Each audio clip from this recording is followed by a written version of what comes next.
This is the Authentic Dating series brought to you by Ahmad and David, where we explore what it takes to have a dating life you're excited about. Hey guys, I'm David. I am Ahmad.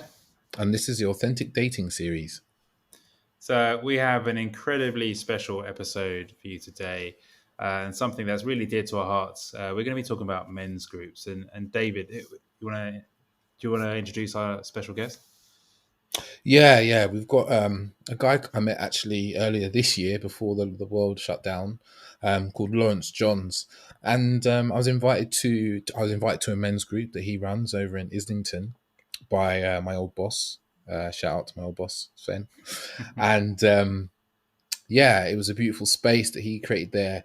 But more than anything, it's when you hear Lawrence speak, you're going to hear his voice and you're going to start picturing what he's like as a person. And then you're going to hear the openness and honesty and the beautiful things he says. And it's going to really come together. And you realize that, he probably wouldn't be offended if I said, if you met him, he's quite a London geezer, and then when you hear this man talking about the beautiful work that men's groups have brought to his life and how transformative it has been to his life, and it stopped him from, he even says it in the episode, taking him from being off the rails to going on not straight and narrow, but really to connecting with himself, other men, making friendships for life.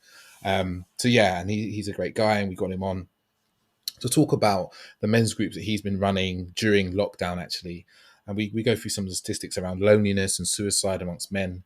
And as also I touched upon something around how, I was reading something, and there's that, especially men in London, I can't remember the numbers, but it's a very low number of men in London believe they even have one or two friends they can confide in. Wow. A lot of guys felt that they had no one they could talk to about, how they were feeling, what was going on for them in life, that they could trust, and so forth. And he talks about how men's groups have really brought that into his life by going and joining. And if you're interested from just listening to me speak about them, because they are amazing, we've got the link to his men's groups and how you can join those on Zoom, online, over those troubled times.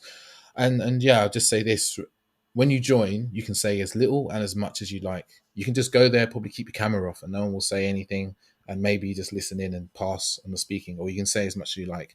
And I highly recommend them, because it's been a really great space. And I even wish that I probably made more time for them, actually, personally, to go to men's groups, because every time I've been to one, I've got a huge amount. And if you enjoy our podcast and our content, then you're sure to love them and get a huge amount of value out of them.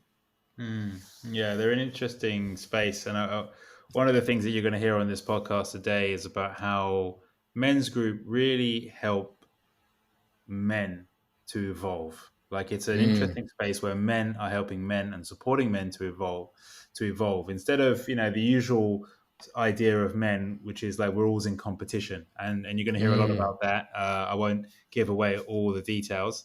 That's something to look forward to in a second. And before we get to that, there's a couple of announcements. So Dave, do you want to go ahead and tell people about your events first, and then I'll tell So I've got a couple of events coming up. I'm running an art of foreplay workshop, which is something that I quite enjoyed writing. I just had to distill a lot of knowledge that was in my head and try and get it into some PowerPoint slides.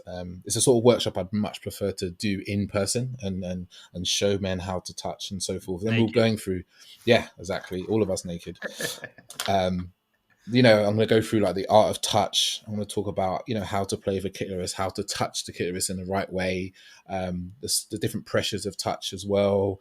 I'm going to talk about arousal and the difference between men and women, and why you might find that, you might be with your partner or partners that you've been with where you're all horny and ready to go and she's cold. And that's something that occurs a lot for men with women in relationship and outside of relationship. And I'm going to explain to you why that happens. And through the workshop, you're going to get how you can make sure that your partner is ready. She's willing. She's very yearning for whether it be sex or touch. So I'm going to go through that. And that is happening on Thursday the 10th. So this is basically, if you listen to this on Wednesday, it's tomorrow. If you're listening it on Thursday, then it's tonight, and you can just pick up a ticket. The link will be in the show notes. That's run with Taylor Matched, and as a men's event, a men's only event, obviously. And on Wednesday the 16th, which is for us next week, I'm happy to announce that I've got a workshop I'm doing with Killing Kittens, which is around how to improve your sexual performance. And again, we're going to go through things like how to kind of rid yourself of performance anxiety, how to have harder erections for longer. It's really the crux of it, and it's all completely natural. These are techniques I use myself when I do. We're going to take you through some breathing stuff to basically take your orgasms from being, like a little squirt into something that's like body shaking, for a man. And it's not something we always relate with men, is these like powerful orgasms. But this is what I'm going to teach you during the workshop. Amazing. That all sounds incredible, David. So, just before we jump into the episode, and there's a couple of cool things. The first thing is David and I recently reviewed our podcast mission statement, and we have come up with a new mission statement, a new vision for the podcast based on feedback from talking to all of you listeners, and we've pieced it together, and we would love to hear your feedback on what we've created. And what we've done, we've created a very simple, easy to fill in 5-minute survey, and you'll find a link for that in the show notes, where you can just click the link and take 5 minutes to go through. You will see the mission statement, you'll see the values, and actually another thing that we've been working on as well is like how we can deliver our content and ideas for products. So you'll be able to also have a look at what we're thinking, what we're thinking of for the future, and also share your views on which you would prefer.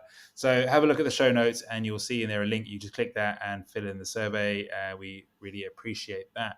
The final thing I want to say before we jump in is we also are currently offering a 1-hour free coaching session, just to give you a taste of what it is to actually coach with us. Because, one of the things that we find is, yes, it's great to hear what we talk about on the podcast, and it's very insightful and there's lots of knowledge. However, when it comes to actually taking this knowledge into action, men tend to struggle a bit in action, and it's not your fault. It's mostly to do with fears, and overcoming those fears. And so, in our coaching structure, this is something that we account for, and we have various tools that we use to help you to, one, recognize your fears, learn where they're coming from, and then also be able to move beyond them and create the dating life that you desire. So our full coaching program is actually 3 months, but in this 1-hour coaching session, you're going to get a full experience of what that will be like, and you'll get some results for yourself. There's a lot of value, a lot of value. To give you some ideas of what other guys have brought to these free sessions, we've had guys who have struggles with starting conversations with women, wherever they're in well, I guess these days people aren't in a bar, but like, wherever they are, whether it's at a social gathering or online. And this is a very common thing, but often the fears are what's different. So our coaching sessions are always different and bespoke to you.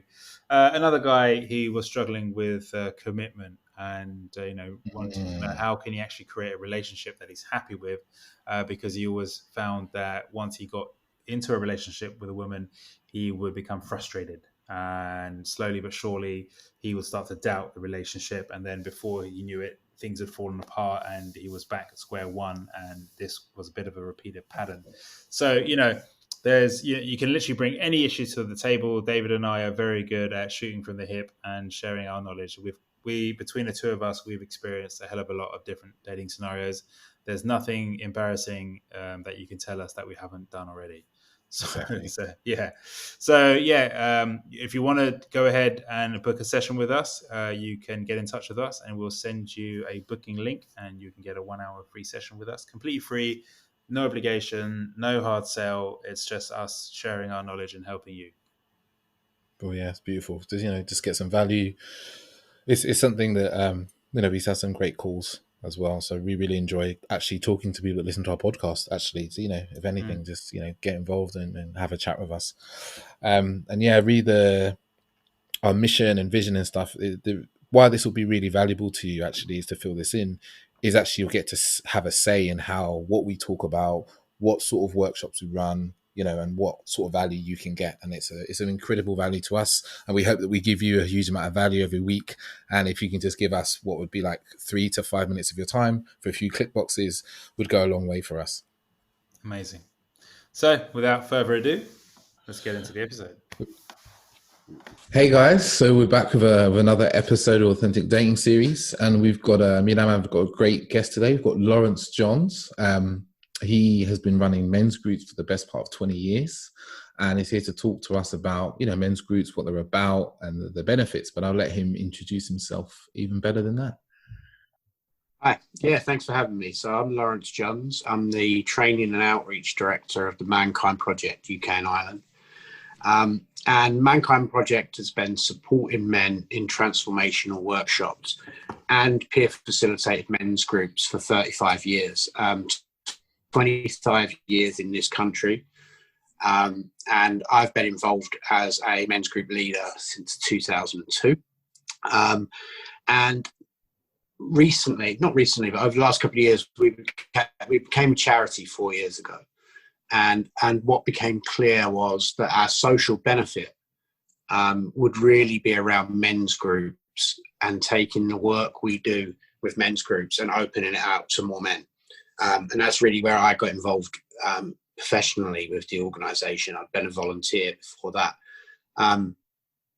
in trying to take men's groups to as many men as we can, and to get as many men as we can to experience the benefit of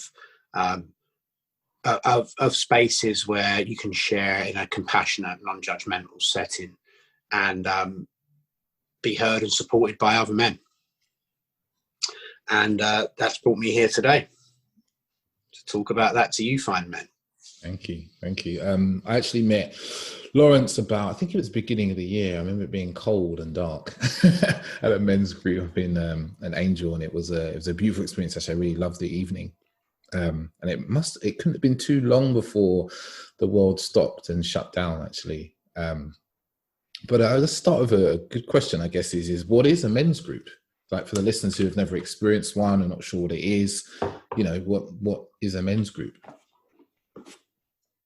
Well, I mean, if you boil everything else down, a men's group is really just a gathering of men where I believe that there's some agreement around confidentiality and agreement around support. There's many organisations that do them, and they will all have their different flavour. But I think if you strip everything away, as long as you have men coming together in a space to support each other in a confidential space, that's the essence of a men's group. You'll have some that are around specific subjects or around specific groups, groupings of men. Some organisations will have kind of specific leaders in those groups. The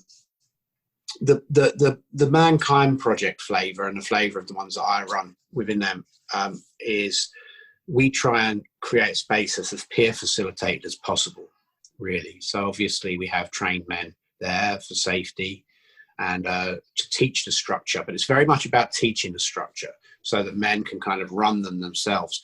Because when I got involved with the Mankind Project, the bit of it that really stuck out to me was men stepping up to support other men, and just, a painter stepping up to support a High Court judge or vice versa, and meeting in that space. That was really unusual for me to see men meeting in a non-competitive, vulnerable space from different walks of life. And so that's what we try and promote. So obviously we teach, and we have men there who will teach and will support. But as soon as possible, we try and get it down to just providing the tools for one man to be able to turn up and support another man and find their way in the middle. And I think you can strip everything away from what is called kind of men's work these days. And as long as you come down to men meeting in a way where they want to make things better for each other and for their communities and the world and large, you're going to get something that resembles men's groups. Yeah. And there's the kind of openness of men coming together and connecting, because it's not, what I'm really hearing is men really coming together and sharing like what's going on for them, how they're feeling, and as much as they want to and as little as they want to actually as well. And that's not something that we kind of traditionally see in society, or how men are traditionally shown to show up in the world. No, and not even in the places where you'd normally go for support. You know, it's like what one of the things that I think is so powerful and effective about men's groups is that there isn't an expert. Yeah, you're not going to an expert for some answers, and you're going to other men for some answers, because we know the answers, you know, but sometimes we're just lost and we just need to bounce it off some people, and that's what the men's group, I think, men's groups provide, is that space for us just to meet, kind of work it out with ourselves and amongst other men. And I think even in some therapies, for example, and men's groups are not therapies, they're not a replacement for that, but like, it's often you're going there for an outcome, or you're going there and you're expected to do something. Like, okay, you're here, tell me about your life, tell me about the men's group. It's not unusual for men to turn up and say very little initially, you know, because what we're doing is we're trying to, we encourage each other by demonstration, in a way. Yeah. Like I can only encourage another man to be vulnerable if I'm vulnerable. Yes. Yes. You know, I can't say, right, you're here now, be vulnerable. You know, it just doesn't work. And that kind of, I think it taps into a little bit of men kind of being packs, kind of enjoying packs in some way, that kind of group mentality. Yeah. And rather than a destructive pack that we see quite a lot of, you know, what you try and do in a men's group is you're trying to make a positive pact that kind of says, listen, I'm going to hold you to a high standard, and I'm going to encourage you to live the life that you want to lead, and I'm going to cradle you when you need cradled, or I'm going to push you when you need pushed, or I'm going to pull you when you need pulled. You know, it's kind of that way of each man helping another man just purely by example and being there. Yeah. I hear like there's accountability as well. You know, it's men holding other men accountable to their highest good and what they say they really want and what they really kind of desire for their life. Yeah, and just for how they say they're going to show up. You know, Yeah. like when I done so. Traditionally, the way into the Mankind Project is through a thing that we call the New Warrior Training Adventure. Yeah, I've heard about it. It's a 3-day retreat. And I done my one in 2002, you know, and what amazed me when I went onto that weekend, and then what ripples out through the men's groups, is I experienced for the first time what I can only call like really healthy father energy. Yeah. Right. Where it was literally like, listen, boy, no more. Like you can't run. You can't continue running from your life, and you ain't going to pull the wool over your eyes or my eyes, because I know I can see you, you know, and it weren't in a punishing way. It weren't like you've been wrong. It was just like, listen, if you need me to pull you over the finishing line, I'm going to pull you over the finishing line. If you need me to stop and sit here with you and just be with you and hear whatever you need to say, or cry my heart out with you, I'll do that as well. You know, but I'm going to love you, ruthlessly.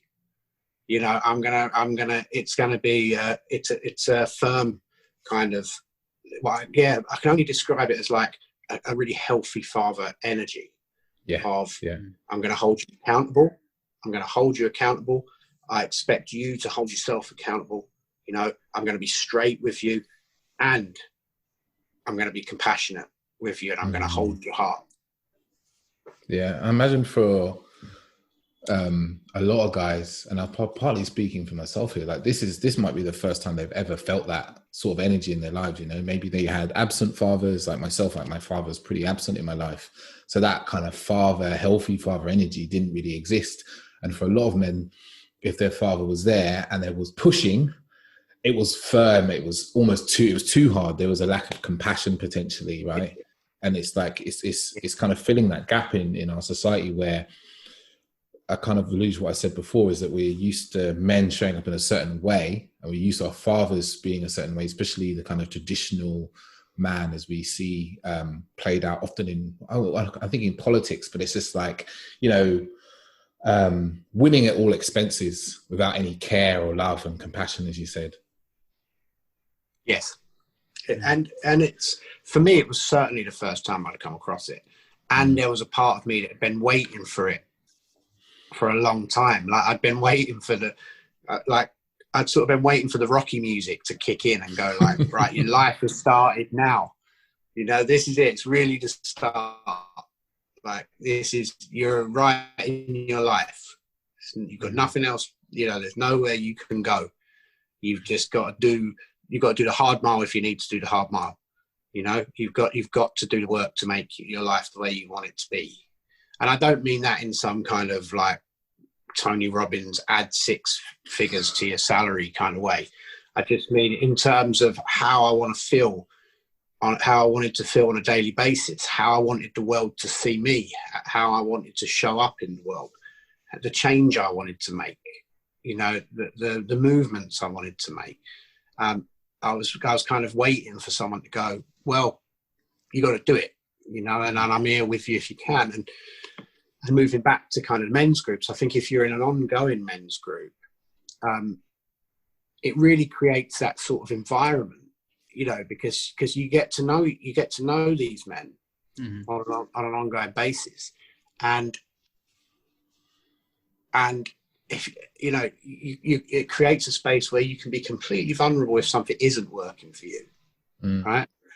And if something's going wrong for you and you're showing up, or you're slipping into ways that are not congruent with your values, like you're not going to shock anyone there, because we all do that, and it also becomes a place where you can celebrate when it's going well, and it also becomes a place where, because these men, they'll go, hang on, I'm not seeing you show up, and I want to show you, what can I do?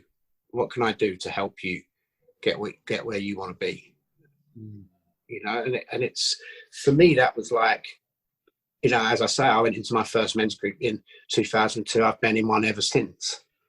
I've never not been in one, because it's like, that's what keeps me going. Yeah, I was wondering actually, who were you before men's groups, and what drew you into men's groups? What drew me into men's groups? I mean, I was quite lucky. I was working with this guy who I didn't know was involved in the magazine. How old was I? I think I was 26, 27. And like, I was going off the rails. Like I was just going off the rails. Like I was just, the party just wasn't ending. And I was just partying, and I was out all the time. And I'd strayed so far away from what was my intention when I stepped out into the world. And luckily this man he could see that really. And it came to a kind of head one day when, the partying effort just got in the way of my work, and I was a mess really. And he kind of said, listen, there's this weekend, and it was the first time I'd ever heard about it. He said, there's this weekend, and I really think you should go on it. Right. And he said, in fact, here's the deal. And it was a lot, it was a lot of money then. It was like, I think it was like £500 then in 2002. And I didn't have that. And he said, what I'll do is I'll pay if you want to go. And if it doesn't work for you, then just say it didn't work for me, and you don't owe me anything. But if you look me in the eye and says it worked for you, then you can pay me back. We'll work out a way that you can pay me back. And I said, well, then I've got nothing to lose, have I? And the sort of tricky part of me was kind of thinking, it seems a bit like a cult or something. Like maybe I could join that with my boss. That'd be useful, like, all the wrong reasons, I went for all the wrong reasons. I told myself. And then I turned up and I walked into it. And from the moment I walked in, I saw there was something different. Mm. And it was that moment when I realized I wanted it, because my experience of men before that had been, my dad as a job was a criminal. He'd been he was in and out of prison his whole life. Okay. And what I'd learned from him, he was a very loving man. But what I learned about him from men was you can't trust any other man, and you're in competition with every other man, because that world is like, if you're the victim, it's terrible, And so I learned that you've got to be the top boy. You've got to be. You can't show vulnerability. You're in competition. And then I went into this weekend and I saw men being really vulnerable. And actually, the more vulnerable they were, the stronger they seemed. And that was completely the opposite to what, it literally blew my mind. I was like, hang on, what? This is, and the ones who were sort of strong and that, I was like, oh no, I want you to open up a bit more, like you're not getting it or something. I was like, it turned on its head. Yeah. And so that was the change for me, really. And as soon as I'd kind of experienced that, I wanted to kind of keep it going, because I was afraid that when it was over, it'd be like an experience that I had. And experiences that I've had in the past have faded. Yeah. And I'd ended up. But then as soon as I went to the follow-on men's groups, I was like, oh, hang on, there's something I can keep going to that I can make a part of my life, like going to the gym or whatever it is. But for my soul, in a way, really, for my mind. Yeah, something that I'm hearing, and I hadn't thought of this before, but it's like men's groups actually provide a space for men to emotionally mature and to actually grow. It's not just about talking and whatnot. It's actually a structure, a really fascinating structure, that inside of which men come together and they share and they support each other. And in doing so, it's like you said, spiritually, mentally, emotionally evolve, in fact. Yeah. And like what you were sharing before is, and I feel like this is something that a lot of us still struggle with today, is actually growing. We get older, but maturing and learning and ascending in maturity is something that a lot of us struggle with, is, to move forward in life. Like you said, like the party never stops. Yeah. And I feel there's a lot of men in their 40s, 50s, the party goes on. We don't, until someone goes, wait. Yeah. Until something stops it. Yeah. And it is interesting, because what I think is interesting about that is how we get to grow in that scenario, really, is by saying, oh, I don't know. Like, I'm not sure, because we're told what growing up is supposed to be like and things we're supposed to do. And often, thankfully, this role is kind of changing for men, I think. But like more traditionally, it was the role of the problem solver, or the person who you went to if there was an issue in the family or whatever that was. And so I find for a lot of men, like, you're often in this situation where even what's very common is even the people most closest to them, well, they're almost the ones most invested in them. Yeah. So for them to go, I don't know what I'm going to do about this situation that's come in my life. You can't. It's hard to say that to a partner or to your child or to whoever's in your life. Like, the hardest words in the English language are not "I love you." The hardest words in the English language, I believe, is "I don't know," because we're constantly told we're supposed to have answers in some way. So for me, just to have a place where I can go to, where I can honestly go, this thing is happening, and I don't know what I'm supposed to do. Like, I ain't got a clue. Like, I'm lost. I'm afraid. I'm scared. I'm sad because there's loss involved. I'm angry because I don't know what's happening. And I don't know. And just to let that out that first time, as soon as I get past that, then often I'll start finding some solutions. Mm. But just to have a place where I can go, I don't know what this growing up game is that we're supposed to be doing, but like I'd like to do it. So anyone got any ideas? And let's try some stuff, and kind of take it from there. And I think that's that thing around we kind of encourage each other to grow incrementally, by being self-led.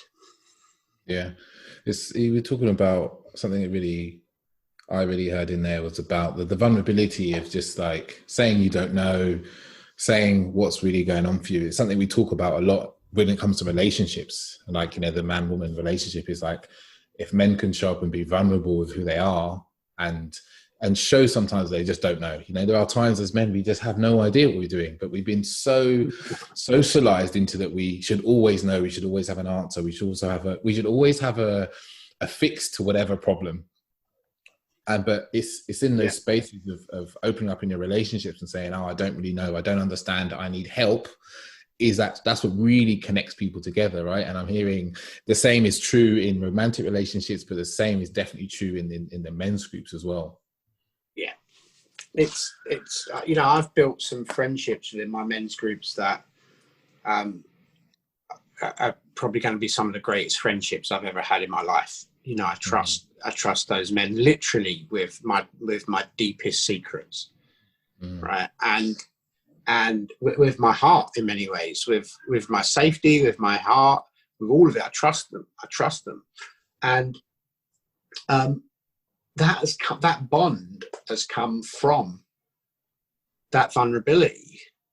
That the bond has come from just me seeing them and them seeing me. And there's that true thing that if you want to create a friend, like ask someone to do something for you. Like, in a way, there's that thing of like, because we've helped each other now, because we're there for each other, there's a bond that is actual. It's not about words anymore. It's actually, we've carried each other. We've cried with each other if we've had to. It creates amazing bonds. It creates amazing bonds, and that was and still is like a fantastic gift for me in my life, to have men that actually I can really trust, and really see me and know me is insanely valuable to me.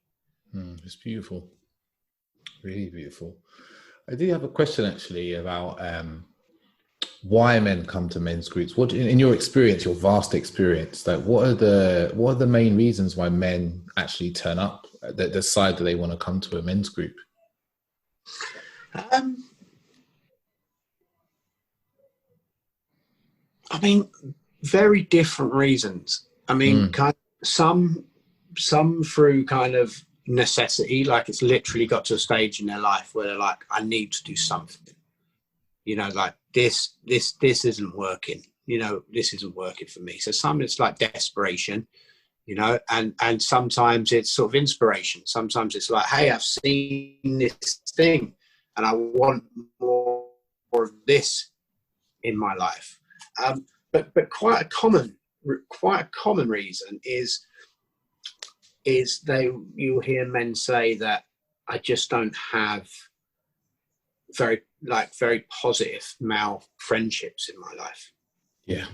And I think they want a different experience of being a man, because it's like you kind of look down and you're like, oh, I'm this thing that we call a man, right? I choose to identify as this thing that's a man, and I'm not really sure what that is. And the ones who I've known, I've not really liked or trusted very much. So what can I be like? So I think it's, if you strip it all away, I think it's something about reconnecting with what it means to be a man. And I think and by association, reconnecting with themselves in some way. But completely different reasons. If you used to ask a man when he's knocking on the door, why are you here? It's very different reasons. Something isn't working. I want more. I feel isolated. All different reasons, and very often once you come, the reason kind of evaporates a little bit, really. You're just like, oh, I'm just here. I'm just here and I like this. And the bit that actually is really special is there's a change that I see often in men where they're turning up originally because they want something for themselves. They're like, I want to be more confident, or I want to be able to create connection with people more. Like, I want more friends in my life, whatever it is. And I'll see a change where suddenly they're turning up to support the other men that are coming. Mm-hmm. And it's a beautiful thing to see when you go, why are you here tonight? And they're like, oh, because, I knew some men would be here and I wanted to come and help support them. And you're like, okay. And that thing of like, when it becomes service to others, when it becomes, I'm showing up for you, that's when I started getting the most out of it. It's the paradox, really, that as soon as I stopped wanting something and was willing to give to it, then I got everything I needed from it. Like a relationship, just like a relationship. Like for me, when I really got into a happy relationship, when I realized that I weren't really going to get anything out of it that I was looking for, until actually I could just give to it. And then once I gave to it, then I got everything from it that I needed. Yeah, I like that. Yeah, it's interesting to use a relationship analogy, because it's often we go into relationships, or when we're looking for relationships, there's a long list of things I want, I need. They need to be like this, to be like that, and it's something I see in my relationship is like, it's really beautiful when I am in service of my partner, and it's like, how can I really help you in your life and help you get what you really need? And in return, magically, I get all this learning for myself and this understanding and this joy through seeing someone else receiving what they really need. Like even the past weekend, I met my partner's family for the first time, and I was like, in my head, I was like, I'm doing this because, I need to come here and look, I need to do the presentable thing as the boyfriend and blah, blah, blah.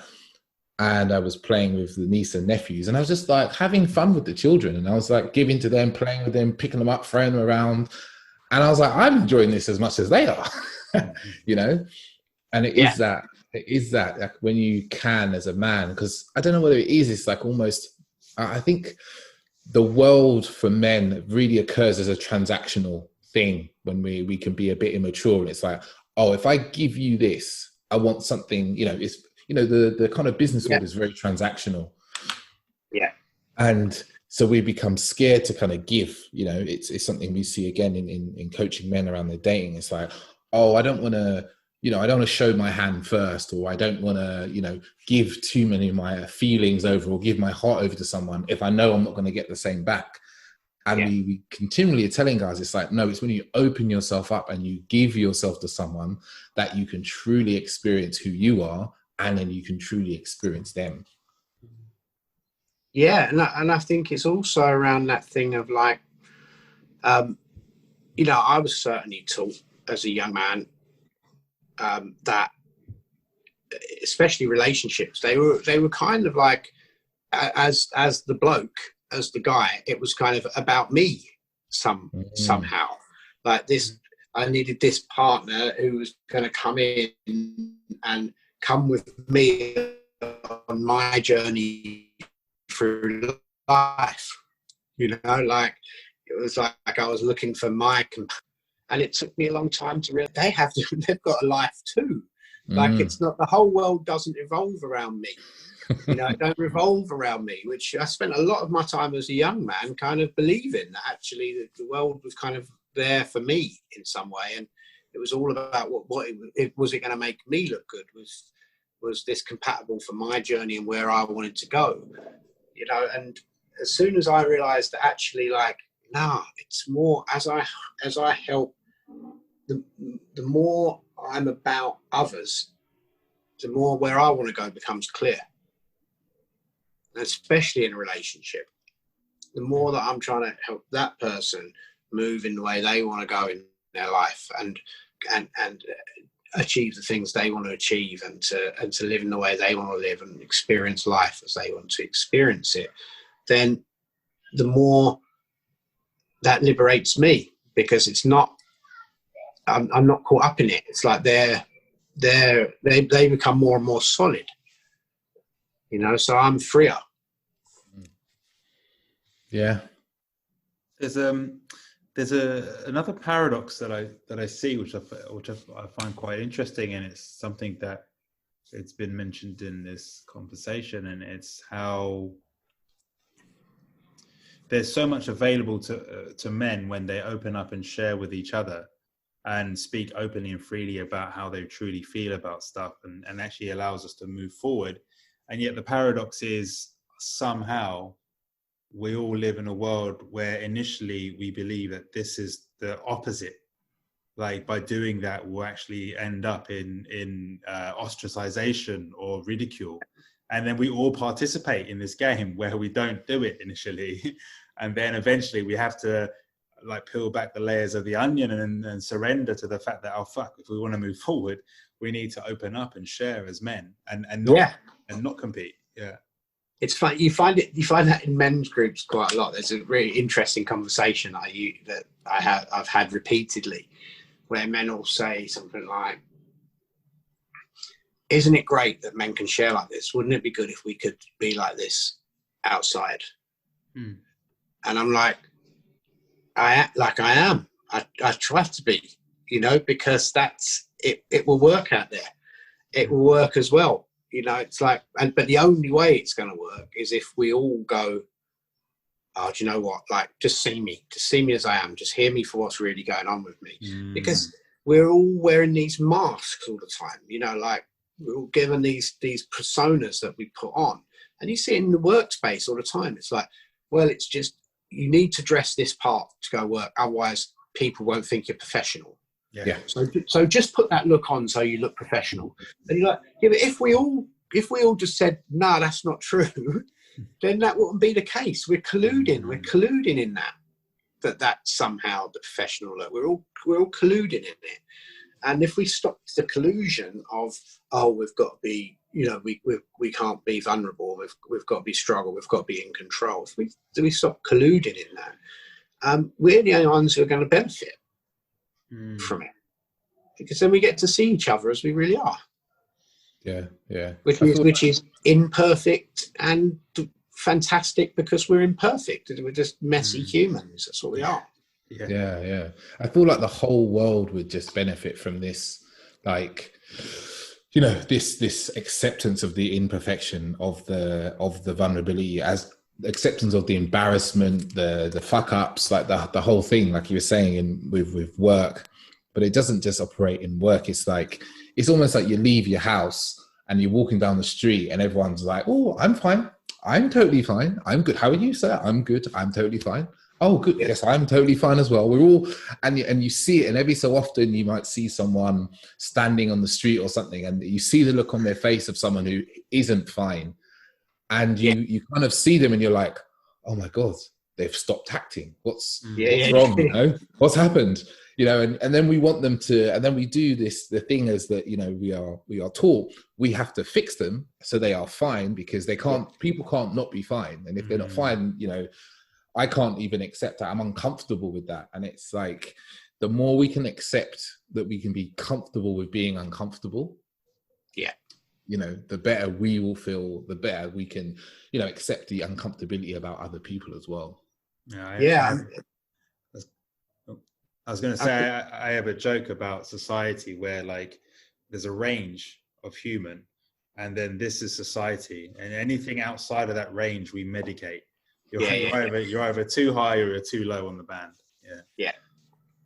It's like when, I've had it several times where I've gone into a profession or something, right?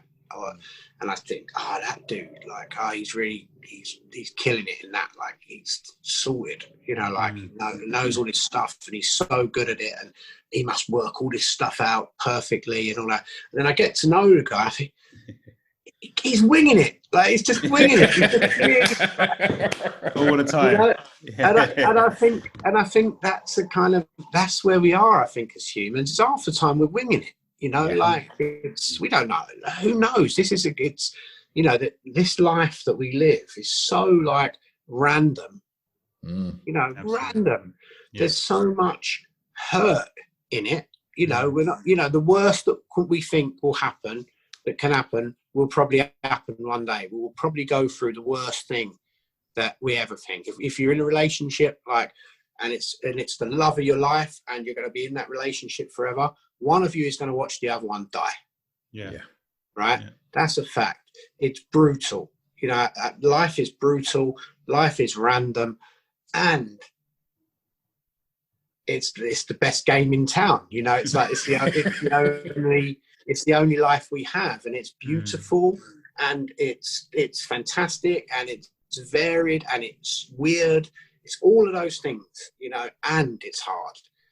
And so you can't do nothing but wing it. You know, if you're completely in control, if you think you've got it sorted out, then all you've done is close a lot of it off, and you've got your arms firmly around this kind of thing. I believe, you know, if you're growing, if you're taking risks, then you're gonna mess loads of it up, and there's gonna be loads of stuff that you don't know what you're doing. Yeah, there's a question I had, and I think this is a good time for it. Is like, you know, why would you say men need men's group today? I think men need men's groups today because, one, we're always going to need ongoing support, right? Two, I believe there's something powerful about getting together just as men, because it is that kind of getting away from from that kind of traditional narrative of masculinity, of doing it on your own, not being vulnerable. Just going to a men's group is a step against that in itself. It's saying I'm not vulnerable and I need other people. So I think it's really important for that. And quite rightly, we're at a moment in history as men where there's more questions being asked of us than ever in how we're going to show up. And I think that it's a space for kind of working that out in a way. Well, you know, how am I going to show up? We know that the old story, well, we don't know. I'll say, I believe, I certainly know in my life that the old narrative of masculinity doesn't work for me. It's not how I want to be. And also, there's bits of me that I want to celebrate, and I want to be seen, you know, and I want to share with the world that are not those bits that traditionally men got to share, maybe. Yeah. So it's a space for me to exercise that and to kind of work it out and to put it out as something I want more of, and to be held accountable to making that happen. Beautiful. I you know, something that jumped out to me as you're saying that is actually a real sense of freedom in just being who we are. You know, just not because so much of my life as well, I grew up in a very strict culture where I felt that who I was as an identity, or whatever my truth and my feeling and my desires were, didn't count. And so I suppressed, or hid rather. I hid a lot of myself, and I would live a double life. And I fought internally so much to reprogram myself to basically be free. And what I hear in what you're saying is actually, a space for men to just come and say things as they are in the moment, and just to air that out and have other men hear and learn and reciprocate and share and support and hold the space to grow, and, you know, shed tears if necessary, and to let go, you know, of old paradigms and move into somewhere where you can just be and just be like, yeah, this is, gosh, yeah, I don't have to be like you, I can be me, you know, and do things in a different way. I remember a friend once said to me, and I remember it really stuck with me. We was at university, and we were like, it was the time of kind of like Loaded magazine and all that, right? And it was always kind of paparazzi shots of like so and so kind of getting out of the bath or whatever it was, right? And I remember him saying, if he ever got famous to that extent where there was the paparazzi there, he would just take all of his clothes off and just come out and go, right, I'm here. Like, take all the pictures you like. Right? Take that from this angle. You can have that angle if you like. Just take the whole bit. Now there's nothing left for you to see. Yeah. Right. And I'm thinking, yeah, there's a certain freedom in that. Yeah. Like when I can just be me, and then there's not only a freedom in it, but there's a power in it, because there's not these bits of me that have become like Achilles heels. It's just like, yeah, that's the Achilles heel right there. Yeah. You know, it's there. And then it becomes something else. It becomes your strength. You know, the more vulnerable I am, the stronger I get, I believe. Yeah. I used to call it super confidence, because you have to be really fucking confident to be vulnerable. You got to be really confident. Yeah. This is me. So whatever you want to say, it's not going to change. Yeah. So yeah, and I agree. Yeah. Powerful. And the men's groups that you're running at the moment, what do they look like? Because obviously the world has shifted somewhat in the last 6 months or so. Yeah. Well, and you're running them online. We're doing so they're online at the moment. So we run these things called connection groups, which they're online on Zoom. We're currently running them 4 times a week. We run them on a Tuesday night at 8 till 9:30, on a Thursday night 8 till 9:30, Friday 1:30 to 3, and Saturday 10:30 to 12 a.m. to 12 p.m. And they're free. So no charge for them at all. They're on a drop-in basis, so you can sign up online. And they run for 90 minutes. And they're kept quite, I wouldn't say simple, but they're kind of, there's a certain level you can go to because you're online. But they're designed, their simplicity is designed to create a space where men can share in confidentiality, and can share in a compassionate environment. And we've been running them now. We started them at the beginning of lockdown because we were sure that more men were going to be isolated than ever. They've been going from strength to strength, and they've kind of continued. They're kind of continuing, even though we're finding that a lot of men, it's just easier for them to kind of get there online. And I think also for the first time, there's less of a commitment than turning up to a cold, dark room in Islington like you did at the door. You can do it you can be warm for a start.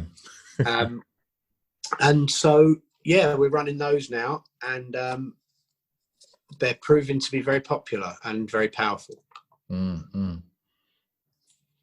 No, I imagine it's like, because I've been reading something not too long ago, and it's saying about how, you know, men are more likely to be isolated during lockdown. They're more likely to be alone. They're more likely to not have anyone to really talk to. And it's a real issue with the way that we have kind of locked down the country. Like, you know, I remember the height of lockdown and going for a drive through central London on a Saturday night, and I was driving through. I drove through Old Street, Angel, and there was hardly anyone around, right?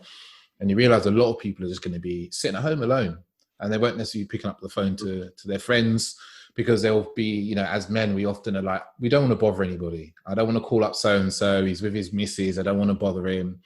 And it'd be quite easy for a lot of men just to be alone and lonely. And I remember also another piece of research I read about is that, like, you know, the number of good friends men in London feel they have. And there was a shocking number of percentage of men that felt like they had no good friends that they could share how they were feeling with.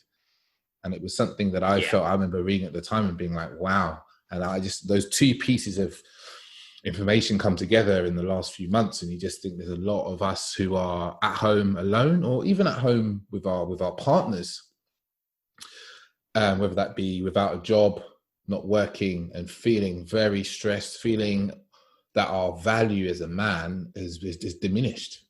Yeah.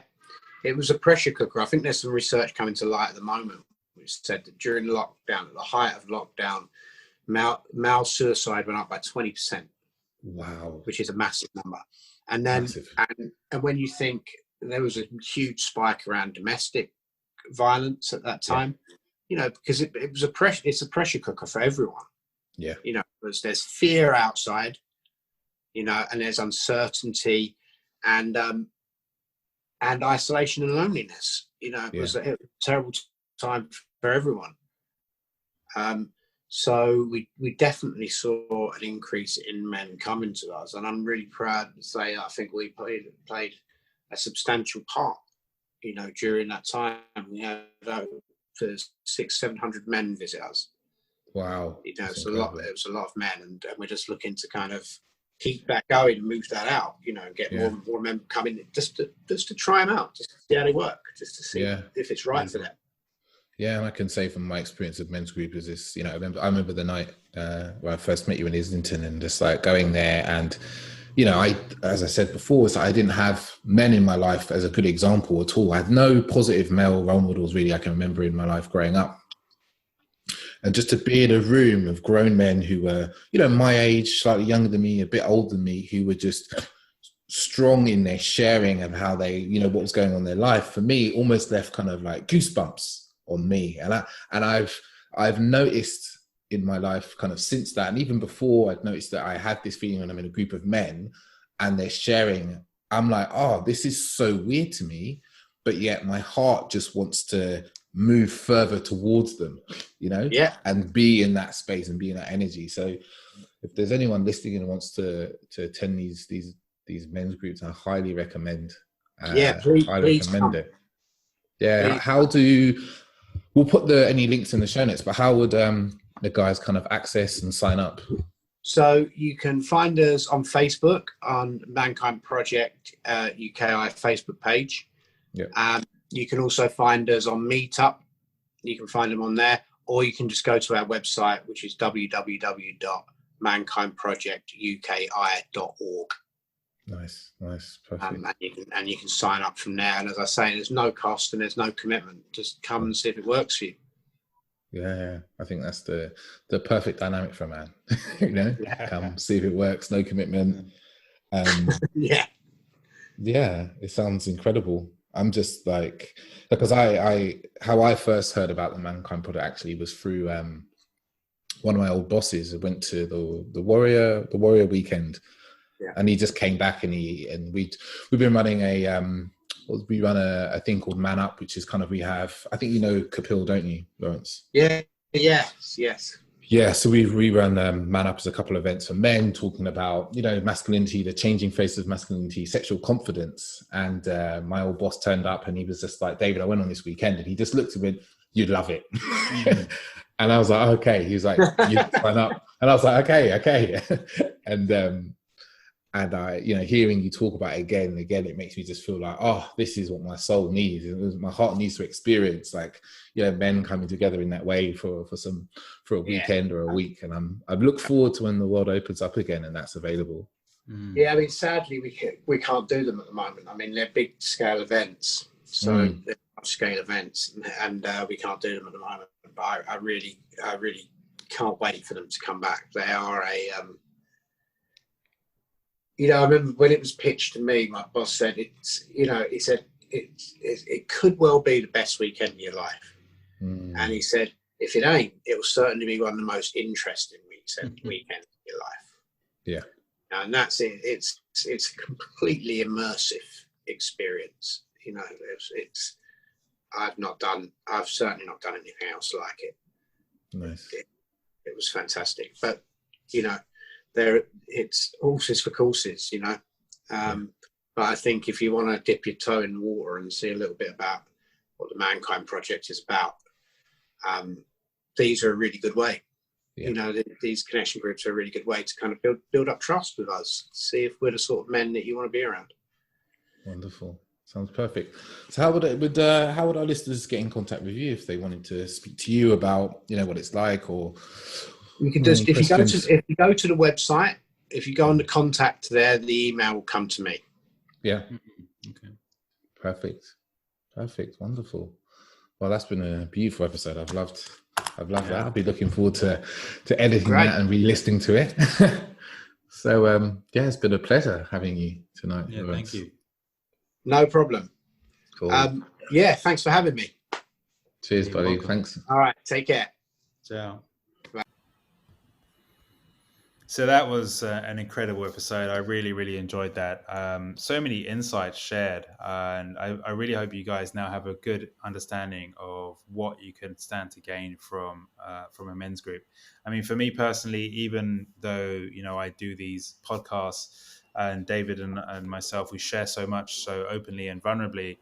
Going to a men's group is such a beautiful space because in a moment you've got maybe 10 guys in a room, or on an online chat, video call, where we're sharing openly like what we're dealing with, and there's no pretense, and everyone is supportive, and you learn that actually we're all the same, and we're all dealing with similar things, and we've all got problems, and it's nice to be able to speak openly and feel like you're supported in doing so, and not that you're going to be judged or taken down for speaking openly and vulnerably about how you really feel.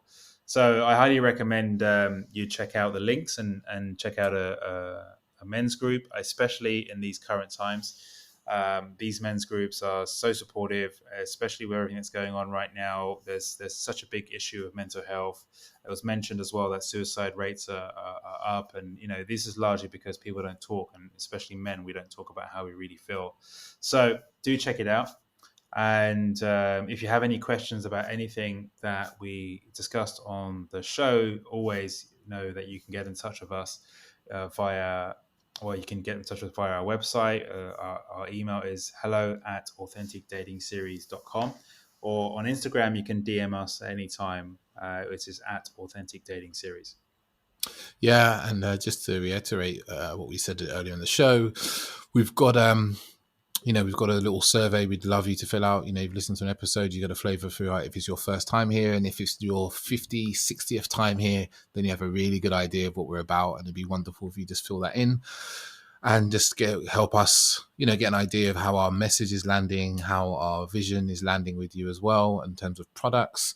And yeah, I've got a couple of workshops coming up. As I said, on Thursday the 10th, there's a foreplay workshop, an art of foreplay. And I've got another workshop coming up on the 16th, which is next week, Wednesday, around how to increase your sexual performance. Boom. Yeah. And how do they sign up for that? Yeah, there'll be links for that in the show notes. And I think they're both Eventbrite links. So yeah, just go through Eventbrite and do the usual stuff. Boom, boom. All right. Well, cheers, guys. Until next time. Cool. Ciao, ciao. Ciao.